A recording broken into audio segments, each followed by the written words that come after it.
예. 우리나라의 대표적으로 보존용 토지는 첫째, 농지가 여기에 해당되겠죠. 그래서 이거는 농지법에서 여러분이 농지 보존을 어떻게 하는지 배우는데, 이 농지법에서 두 문제가 나옵니다. 두 문제가. 자, 그 다음에 우리나라에 산지가 많죠. 산지도 보존해야 돼요. 그래서 산지관리법에 따라서 자, 산지 보존을 어떻게 하는지를 정해놨습니다. 산지관리법은 여러분 시험 범위는 안 들어가요. 안 들어가는데 나중에 여러분 이제 자격증 취득하고 중개업을 하면서 산지관리법을 조금 신경 써서 개인적으로 보실 필요가 있습니다. 왜냐? 자, 우리가 토지에 투자를 했을 때 투자이익을 얻을 수 있는 가장 확실한 토지가 자, 하군이 있는 이런 자리일까요? 농지나 산지일까요? 자, 여기는 이미 개발된 토지죠. 여기는 큰 이익 없습니다. 예. 그래서 농지나 산지가 개발됐을 때 그 개발 이익이 상당히 상승할 수 있는 토지이기 때문에 자, 웬만한 사람, 돈 있는 사람들이 다 어디다 투자합니까? 농지나 산지 투자를 해요. 그래서 우리가 장관이나 이런 사람들을 뽑았을 때 청문회 할 때 네 농지 가지고 있느냐 산지 가지고 있느냐 계속 따지죠. 함부로 이거 가지면 안 된다 이 뜻이에요. 왜? 이걸 가지면은 그만큼 농지나 산지의 주목적대로 사용하는 것이 아니고 투자 이익을 노리기 때문에 그리고 투기로 보는 겁니다. 자, 그래서 우리나라에서는 국가나 지자체가 자, 여기에 망명개시 계획을 탁 발표할 때 어디 개발시켜야 되겠다 하면은 자, 그 개발용 토지가 대부분 어디다? 농지 아니면 산지다 이 뜻이에요. 예. 여기에다가 발표를 합니다. 자, 그래서 여러분이 농지는 농지법을 배웁니다. 농지 보존을 어떻게 잘 하는지를 어떻게 하는지를 알아야 농지에 대한 투자를 할 수 있는 기반이 닦여져요. 산지에 대해서는 산지관리법을 별도로 봐야 돼요. 자, 그 외에는 다 뭐냐? 개발을 배웁니다. 개발을. 자, 개발이 무슨 말이에요? 개발. 고쳐서 발전시킨다. 이 개발이라는 뜻인데 공부에서 개발이라는 것은 그런 뜻이 아니에요. 거기 프린트 보면 6개 써놨죠. 첫째, 건축물. 건축. 자, 그 다음에 공작물. 설치. 공작물이라는 것은 인공을 가하여 만든 제작물을 설치한다는 뜻이에요. 그래서 우리 터널 아시죠? 교량 이런 것이 뭐다? 공작물. 이거 설치하는 것도 개발행위입니다. 자, 그 다음에 토지. 형지를 변경. 자, 토지 형지를 변경한다는 것은 어떤 뜻이냐? 자, 절토, 흙을 깎아내는 걸. 그 다음에 성토, 흙을 샀는 것. 정지, 울퉁불퉁한 것을 바르게 고르는 것. 그 다음에 포장, 아스팔트나 시멘트 같은 포장재를 덮는 것. 매립, 자, 우리 바다 같은 걸 따로 만드는 것. 이 다섯 가지 행위를 형질 변경이다 이렇게 합니다. 자, 그 다음에 토석의 채취. 자, 우리가 흙이나 모래나 그 다음에 건축자재로 돌 같은 것을 채취하는 행위도 개발행위고, 토지 분할, 토지를 여러 개로 나누는 걸 말하죠. 그다음 물건 사두는 거, 물건 적치. 자, 이 6가지 행위를 공부에서 뭐라고 부른다? 개발이라고 합니다. 자, 그래서 여러분 개발하면은 반드시 6가지를 행위다라는 것을 알고 있어야 돼요. 그 보존은 이 6가지 행위를 한다 못한다? 못한다는 뜻이에요. 예. 자, 그렇게 하시면 되고, 그럼 개발을 어떻게 할 거냐? 소규모로 할 수 있어요. 그래서 이때는 허가를 받아서 필지별로 허가를 해줍니다. 자, 허가 받아서 우리가 개발하는 것을 소규모 개발 원칙입니다. 그래서 개인적으로 필지별로 이런 6가지 행위를 할 때는 허가 받아 해라 할 뜻입니다. 자, 이 중에 건축물 건축이 들어가 있죠. 이 건축물 건축 때문에 여러분이 별도로 무슨 법을 배워야 되느냐? 건축법을 배웁니다. 건축물 건축을 어떻게 하는지 여기서 배워요. 여기서 몇 문제가 나오느냐? 7문제가 나옵니다. 자, 그 다음에 대규모로 개발할 수 있어요. 대규모. 자, 대규모라는 것은 수만 필지에다가 대규모 개발합니다. 이 허가받아라면은 수천 개, 수만 개 허가받아라는 이야기가 똑같아요. 허가는 필집을 해주기 때문에. 자, 그러면은 허가 하나 받는데 6개월 정도 소요됩니다. 수천 개 받으려면 몇 년? 예, 수백 년 이상 걸리죠. 그러니까 개발 못하는 거예요. 허가 받다가 개발 못하는 거예요. 그래서 우리나라는 대규모 개발일 때는 허가를 받는다, 받지 않는다. 받지 않고 사업의 형식으로 개발합니다. 사업. 그래서 우리나라에는 대규모 개발 사업이 수십 가지가 있는데 그 중에 여러분 딱 4개의 사업을 배워요. 자, 그래서 첫째, 도시군 계획 사업으로서 3가지 사업이 오죠. 첫째, 도시군 계획 시설 사업. 자, 도로, 철도 이런 거 설치하는 사업을 무슨 사업이라 부른다? 도시군 계획시설 사업. 저 전국에 있는 고속도로나 각종 도로망이나 철도 이런 큰 기반시설 설치하는 사업을 도시군 계획시설 사업이다. 자, 뭐 이 평사에 뭐 처음 공부하신 분한테 한번 생각해 보세요. 이런 말 하고 댕깁니까? 이런 말 하면 집에 가족들이나 친구들이 뭐라 합니까? 니 병원에 좀 가봐야 되겠다. 그래서 공부에 쓰는 말들이 다 이런 말들이에요. 이런 말들에 익숙해져야 된다는 이야기예요. 이 단어만 보고 이게 무슨 사업이라는 걸 알아야 돼요. 그래야 공법 책을 읽을 수가 있습니다. 이것도 모르면서 책 읽어봐야 머릿속에 남는 거 아무것도 없다는 이야기예요.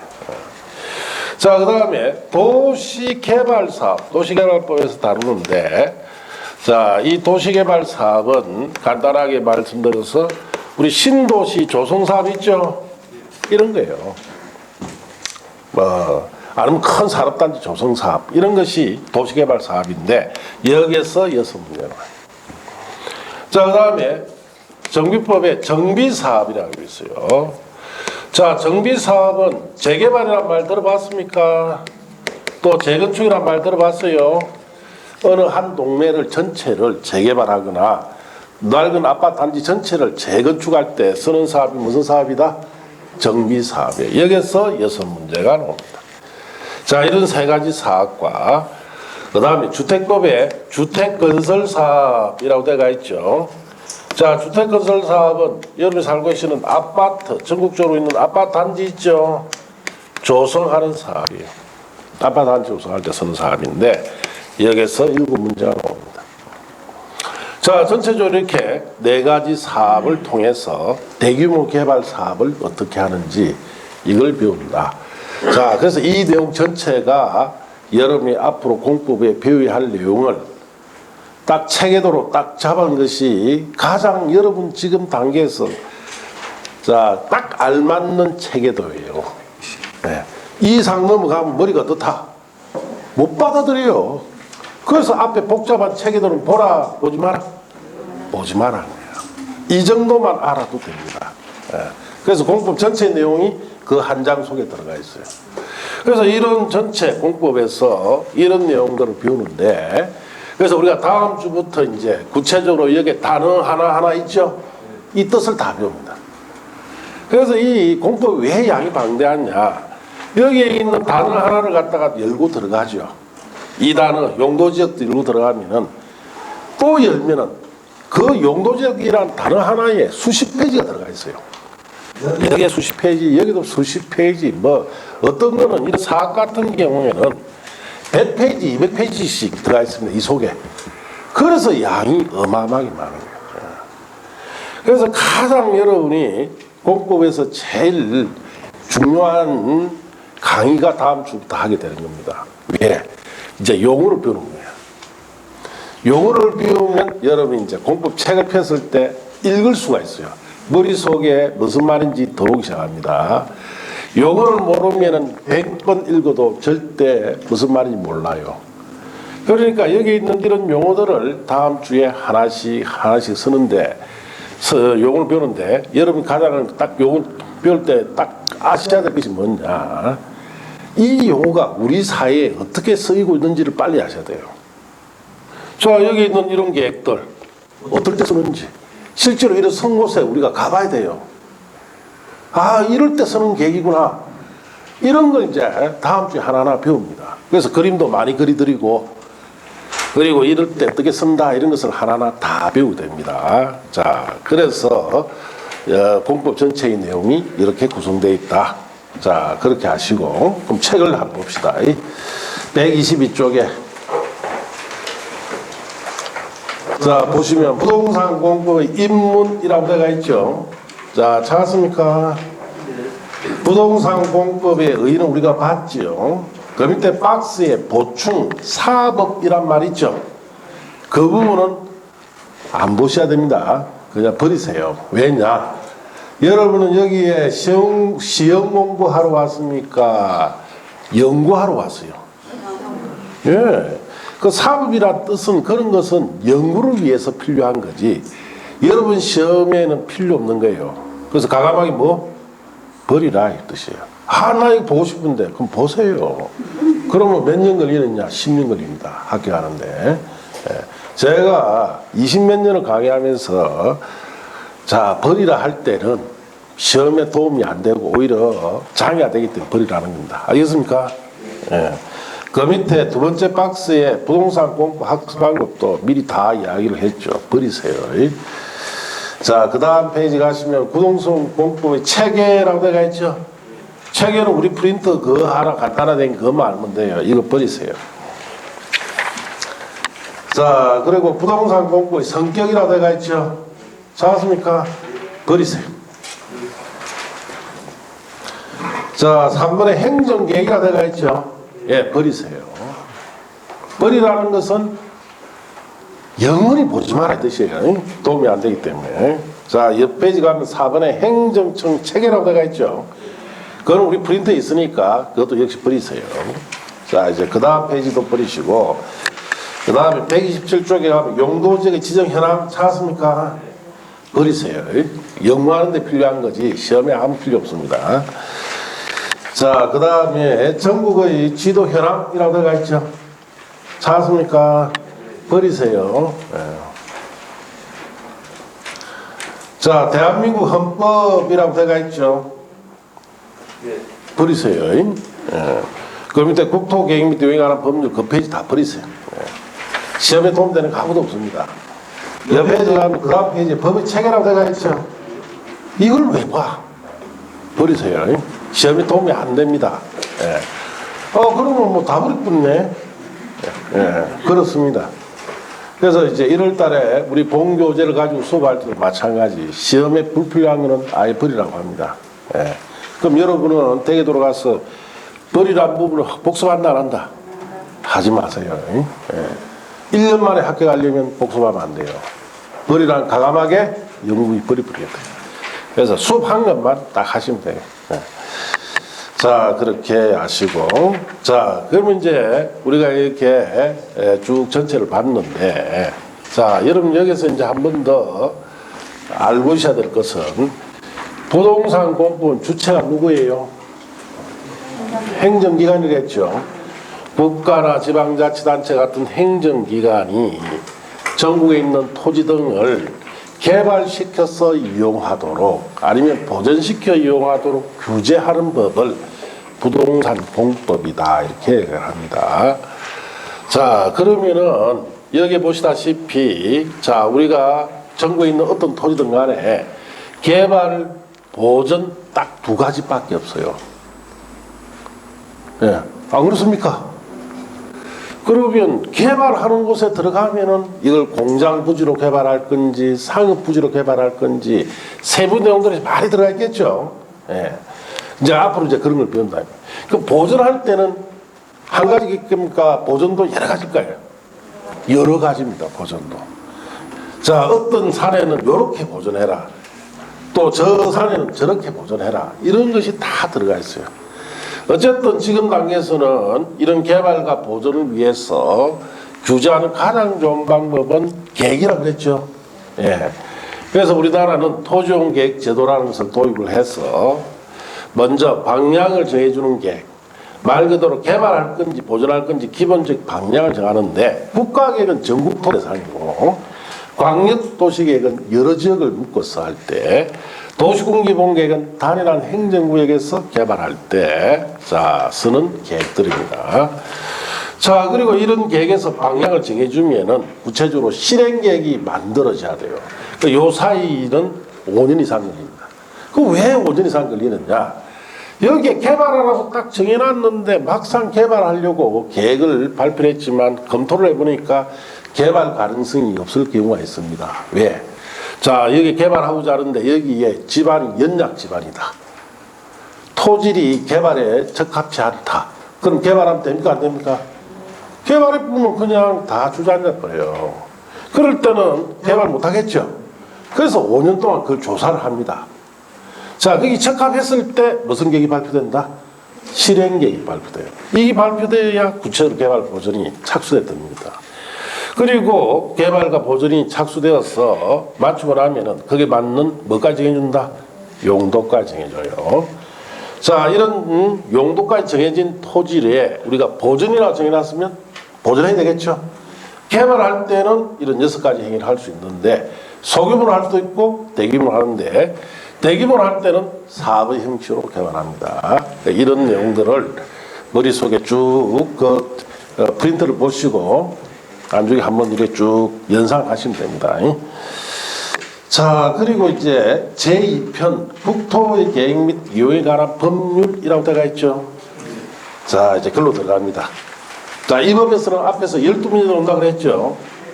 자, 이 법에 총설에 보면 용어정의라고 되어 있죠. 찾았습니까? 자, 이제 용어를 배웁니다. 자, 강력도시계획이라고 되어 있죠. 자, 지정된 광역계획권의 장기발전 방향을 제시하는 계획이 광역도시계획이다. 그러면 줄을 쳐야 될 곳은 광역계획권 줄 치고, 광역계획권 줄 쳤습니까? 그 다음에 자, 장기발전 다음에 방향을 제시하는 계획, 거기 줄 치면 돼요. 자, 그렇게 자, 줄을 쳤습니까? 자, 무슨 말인지 설명을 들어봅시다.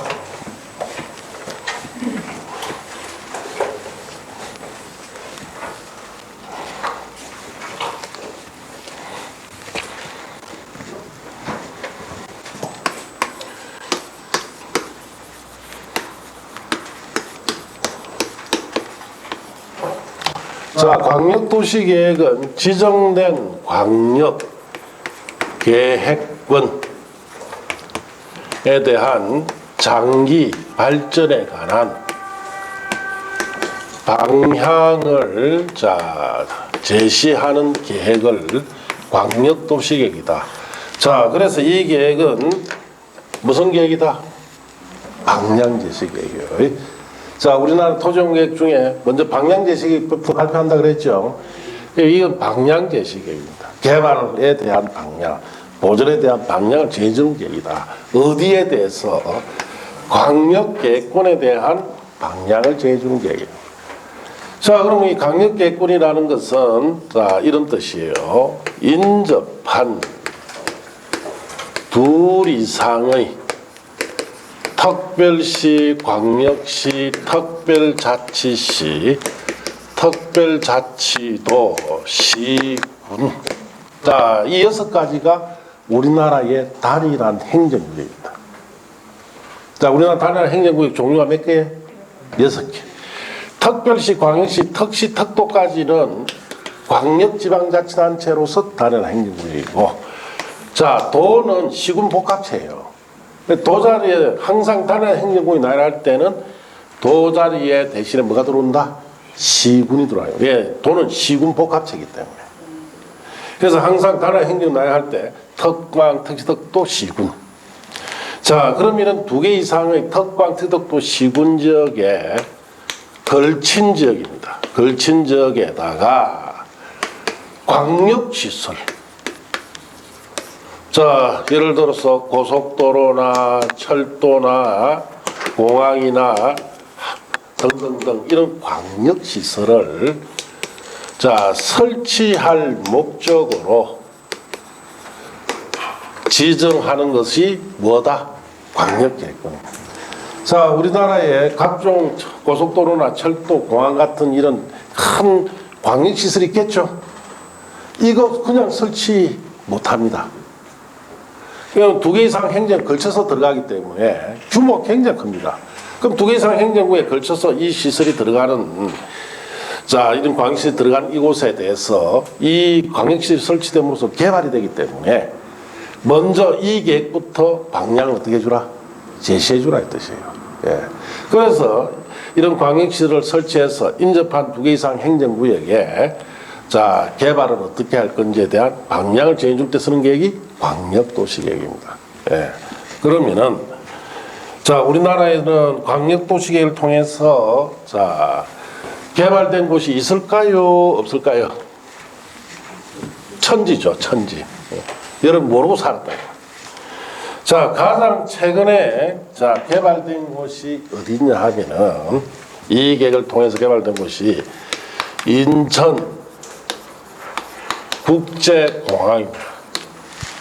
뭐 인천국제공항 인천시 안에 있는데 뭐 이게 필요할까? 아니죠. 예. 자, 여기 봅시다. 자, 우리가 이제 여기가 이제 서해안 바다고 여기 인천광역시죠. 자, 여기 주위에 서울특별시가 있고 자, 이 주위에는 경기도지요. 경기도는 자, 시군으로 구성되어 있죠. 이렇게 되어 있어요. 자, 여기 영종도라는 이 섬이 여기 있습니다. 이 섬에다가 인천국제공항을 설치했어요. 자, 그러면 인천국제공항이 영종도라는 이 섬에 이렇게 설치가 됨으로써 이로 끝나면 안 되죠. 제일 먼저 해줘야 될 것이 도로망 건설부터 해야 돼요. 자, 인천시에서 접근할 수 있도록 또 서울특별시에서 접근할 수 있도록 지금은 또 강원도 평창까지 연결되어 있죠. 그리고 경기 북부 지역에서 들어올 수 있도록 경기 이남 지역에서 들어올 수 있도록 자, 도로망 건설이 되고 그 다음에 KTX가 들어와야 돼요. 자, 그리고 공항 주변에 각종 물류단지나 산업단지가 들어옵니다. 그래야 자, 물류 비용 적게 들죠. 그러면 공항이 하나 들어옴으로써 이적 일대가 다 개발됩니다. 이런 식으로. 자, 이런 식으로 개발하기 위해서는 자, 이런 인천국제공항 같은 광역시설을 설치로 인해서 개발 범위를 정해야 되겠죠. 서울특별시 들어가죠. 또 인천 광역시, 경기도 시군적이 들어가죠. 이와 같이 이런 공항 같은 광역시설이 하나 들어감으로써 일대 전체가 이렇게 다 개발됩니다. 장기적으로. 그럼 이렇게 다 개발되는 이 범위를 자, 강력계획군으로 지정하고 이 지역을 여기에 대해서 앞으로 어떻게 개발할 건지에 대한 방향을 정해줘야 돼요. 그 방향을 정해주는 계획이 무슨 계획이다? 광역도시계획이죠. 이 계획이 만들어집니다. 그러면 자, 여기에 공항을 설치하고 도로망 건설에 대한 타당성 검토를 다 해야 되겠죠. 5년 이상 걸려요. 자, 그러면 이렇게 개발해도 되겠다 하면은 그때 발표되는 계획이 무슨 계획이다? 여기는 실행 계획 있죠. 도시군관리계획이 발표됩니다. 그러면 이렇게 개발에 착수에 들어가요. 자, 이렇게 개발에 착수에 들어가고 거기에 따라서 이제 기존의 용도가 안 맞죠. 용도까지 다 뭐 한다? 다 바꿔줍니다. 네. 다 바꿔줍니다. 자, 이렇게 우리나라는 전국토로 개발해요. 자, 그럴 때 이런 광역시설을 2개 이상 행정에 걸쳐 이렇게 들어갈 때 그에 대한 방향 제시 계획이 무슨 계획이다? 광역도시 계획이다. 그래서 웬만한 고속도로 설치할 때, 철도 설치할 때 다 이 계획으로 발표 다 했습니다. 그렇게 설치된 거예요. 자, 그리고 우리 부산에 지금 가덕도 신공항에 관한 거 지금 발표 났죠? 자, 가덕도 신공항, 영남권 신공항에 관한 거 발표 났는데, 자, 이 가덕도에 만약 공항이 들어가면은 그때도 이 계획이 필요해요. 자, 이 계획이 필요한데 이 가덕도라는 것은 사실은 상당히 말이 많았습니다. 그래서 노무현 대통령 시절에 자, 가덕도에 공항 넣자라고 자, 신공항 건설하겠다 발표했을 때, 그럼 그때 이 계획을 발표해서 만들었으면은 지금 이미 공항 건설했겠죠? 그런데 못한 데는 이유가 있습니다. 이 계획은 쉽게 못 만들어요.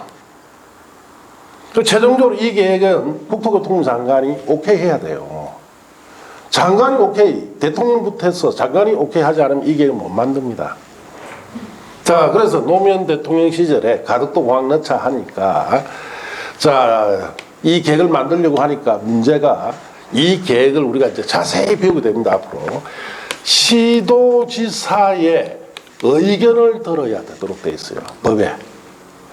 그래서 경상남도 도지사, 울산광역시장, 자, 그 다음에 부산광역시장의 의견을 들어야 되는데, 부산광역시장은 오케이 했겠지. 누가 반대를 했겠습니까? 울산광역시장이 반대를 합니다. 경상남도 도지사도 반대를 해요. 왜? 울산광역시장은 가덕도에 공항이 넣으면 울산시에서 가덕도 가는 것이 빠를까요? 인천국제공항 가는 게 빠를까요? 인천국제공항이 더 빠릅니다. 왜냐? KTX 탑 보면 3시간 안에 들어가죠. 여기 가덕도는 KTX 있습니까? 없습니까? 그럼 차로 끌고 갔을 때 몇 시간? 무한정 걸립니다. 어디서 걸리느냐? 부산 시내 접근해가지고 너무 교통체증이 심하니까 접근한다 못한다? 3시간 안에 접근 못해요. 한 4-5시간 걸립니다. 아니, 그런데 우리가 투자할 이유가 뭐냐? 자, 가덕도에 공항 들어가면 울산시 여러분이 세금 내야 됩니까? 안 내야 됩니까? 공항 건설 비용? 내야 됩니다, 지금. 법으로 다 돼가 있어요. 그런 내용들을 자세하게 배운단 말이에요, 앞으로. 그래서 이 계획이 가덕도에다가 들어가면 울산시에서도 부담을 해야 됩니다. 결국은 울산시장이나 경상도지사 반대를 하죠.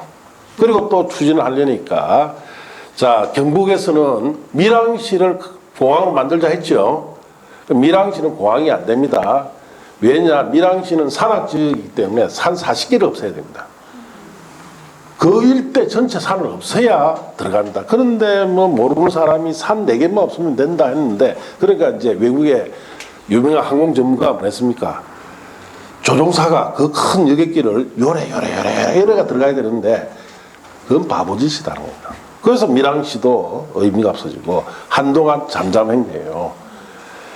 그러다가 이제 현 정부에서 또 가덕도 들고 나왔죠. 왜? 내년에 대선이 있으니까 뭘 받아야 되니까 표를 받기 위해서 또 이야기를 합니다. 그러니까 결국 말이 많아지니까 결국은 아예 가덕도 공항 설치 뭘 만들었어요? 법을 만들었어요. 이제 무조건 어떻게 된다? 설치해야 됩니다. 자, 그래서 설치 계획을 보면은 어떻게 설치를 하느냐. 자, 이렇게 합니다. 자, 이쪽은 창원시 쪽이고 여기는 김해시고 부산광역시예요. 자, 가덕도 섬에 이게 이렇게 있습니다.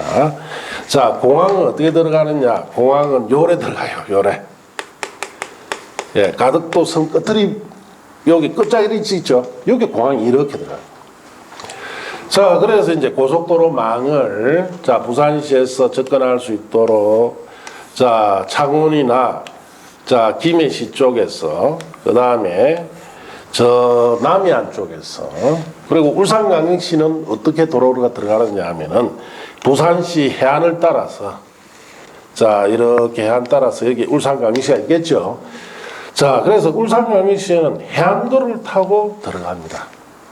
이렇게 들어갔다 있고, 그 다음에 이제 KTX가 들어오되 울산광역시에 울산 KTX 있죠? 거기서 가덕도 도로는 KTX 같이 연결해버려요. 그리고 여기에 주변에 자, 각종 물류단지 이런 것이 들어가도록 이렇게 이제 계획이 되어 있습니다. 그래서 이 지역을 전체를 묶어보니까 자, 부산광역시 들어가고 울산광역시 들어가죠. 경상남도에 시군 지역이 들어가겠죠. 창원시, 김해시 다 들어갑니다. 이 일대가 개발돼 버려요. 자, 여기에 대해서 이제 구체적으로 법으로 만들었으니까 무조건 이제는 광역도시계획을 앞으로 만들고 있는 중입니다, 지금. 이 계획을 이렇게 개발하겠다라고 계획을 만들어서 발표를 해주면 타당성 검증을 하겠죠. 타당성 검증이 되고 난 뒤에 이 중요한 실행계획인 도시군관리계획이 있죠. 이게 발표가 나야 이 개발에 착수에 들어갑니다. 자, 그리고 개발에 착수에 들어가면은, 자, 여기 들어간 비용은 국가에서 일부 부담해 줍니다. 국가는 무슨 돈으로? 여러분의 주문에 있는 돈 세금 받았어. 또 울산광역시에서도 또 부담해야 되죠. 무슨 돈으로? 여러분이 주문에 있는 세금으로. 결국은 이중 삼중으로 여기 공항건설에 세금 빼들어 묻겠다 이 뜻이에요. 그러니까 여러분 다 부담해야 됩니다.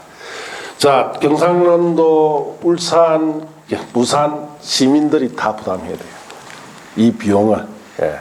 그렇게 해서 부담해서 이 공항이 들어옵니다. 언제쯤? 모릅니다. 언제 될란지. 한 20년 걸립니다. 20년. 그래서 지금 2040년. 저는 이 가덕도 공항을 통해서 외국 여행을 가는 걸 포기해버렸어요. 예, 내가 죽고 난 데 만들 것 같은데, 보니까. 예. 나는 실컷 뭐만 냈습니까? 세금만 낸 거죠. 세금만 내버리고, 예, 나는 유흥도 못 해보고, 예, 2040년 정도 되어야 오픈하기 쉽습니다. 근데 사실은 필요합니다. 우리나라의 서울 쪽에, 그 다음에 여기 남쪽에 큰 공항이 있어야 되겠죠. 있어야 됩니다. 있어야 되는데, 우리나라 경제 규모를 볼 때는 이 공항이 적어도 세 군데는 있어야 돼요. 세 군데. 그 한 군데는 제주국제공항 있죠. 제주국제공항도 지금 공항이 너무 작기 때문에 그걸 크게 키우려고 하고 있어요. 세 군데 정도입니다. 우리나라가 전 세계 경제 대국으로서 몇 위쯤 될까요? 10위는 옛날 말이요. 8위입니다. 지금 8위. 그래서 우리 G8에 우리나라 대통령이 초청되죠. 네, 왜 초청합니까? 그만큼 한국이 경제의 규모가 커졌다는 뜻이에요. 그러니까 선진 8개국에 들어가는 거예요. 초청하는 거예요. 네. 자, 그러다 보니까 우리나라는 이런 큰 공항이 3개가 필요합니다. 지금 이제 하나 있죠. 제주국제공항이 그 다음에 또 확장해야 되고, 부산 가덕도 쪽에 공항이 확장돼야 됩니다. 그래서 울산시에서는 이 도로만 타면 1시간 안에 공항에 갈 수 있도록. 여기는 뭐 신호등 있다 없다? 없어요. 그냥 쭉 갑니다. 예. 그렇게 이 가덕동항이 만들어지려면은 지금 여기에 대한 방향제시계획으로 쓰는 것이 무슨 계획이다? 강력도시계획이 있어야 돼요. 예. 그래서 강력도시계획은 그런 경우는 어떨 때 쓰느냐? 인접한 2개 이상의 행정구역이 있죠. 이런 크게 걸친 지역에 고속도로나 철도공항 같은 항만 광역시설을 설치할 필요성이 있을 때 수립하는 계획이 무슨 계획이다? 광역도시계획이에요. 그래서 광역도시계획을 이제 자세히 배울 때 뭐 배우느냐? 이 계획을 만들 때 어떻게 만들고, 자, 여기에 이 계획을 이렇게 만들기 위해서 국토교통부 장관이나 시도지사가 어떻게 계획을 만들고 또 타당성 검증을 어떻게 받고 이런 세부 사항들은 이제 배운다. 자, 그때 이제 배울 때쯤 되면 이제 머리가 아프기 시작하죠. 여러 가지 복잡한 내용들이 많이 나오기 시작합니다. 어쨌든 잘 비워두고 이해를 잘해나면은 쉽게 맞출 수 있죠. 올해 30회 시험에도 이거 나왔죠? 나왔습니다. 예, 나왔는데 뭐 다 틀려버립니다. 이해를 못하고 있으면 틀려버려요. 이해가 돼 있으면은, 이게 왜 틀렸는지 쉽게 알 수 있는데, 자, 그래서 요즘 여러분 공법 시험은 이런 내용들을 이해를 반드시 하고 있어야 되고, 그에 대한 세부 사항 같은 것을 자, 이해를 바탕으로 해서 정확하게 알고 있어야만이 맞출 수 있도록 내줍니다. 그래서 우리 수업에 5, 6월 달 과정 있죠? 5, 6월 달 과정에는 이론 수업도 하면서 우리 기출된 문제 있죠. 그것도 풀어가면서 해요. 그럼 여러분 입장에서는 훨씬 더 이해하기가 더 쉽고, 기출이 이래 되니까 내가 어떻게 공부해야 되는지, 왜 선생님이 이렇게 강의를 하는지 알게 되는 겁니다. 그래서 7월 달까지는 무조건 뭐만 해라 했습니까? 이해만 하시고, 출석 꼬박꼬박 해서 설명 듣고 이해하고, 그 다음에 대가 돌아가서 복습하실 때 어떻게 했습니까? 소설처럼 책 읽듯이 읽고 말하세요. 유열로 하지 말고. 자, 그러고 나면은 7월달 지나고 나면 8월달부터 여러분 크게 신경 쓸 거 없습니다. 왜? 정리는 누가 해주니까? 제가 해줍니다. 정리해준 거 가지고 여러분 반복적으로 뭐만 하면 돼요? 읽기만 하면은 쉽게 합격합니다. 자, 그렇게 하시고, 오늘 이제 여기까지 하고, 다음 주에는 그 밑에 도시공개기라고 되어 있죠? 이번에 거기서부터 하도록 합니다. 자, 그리고 다음 주에 봅시다. 마칩니다.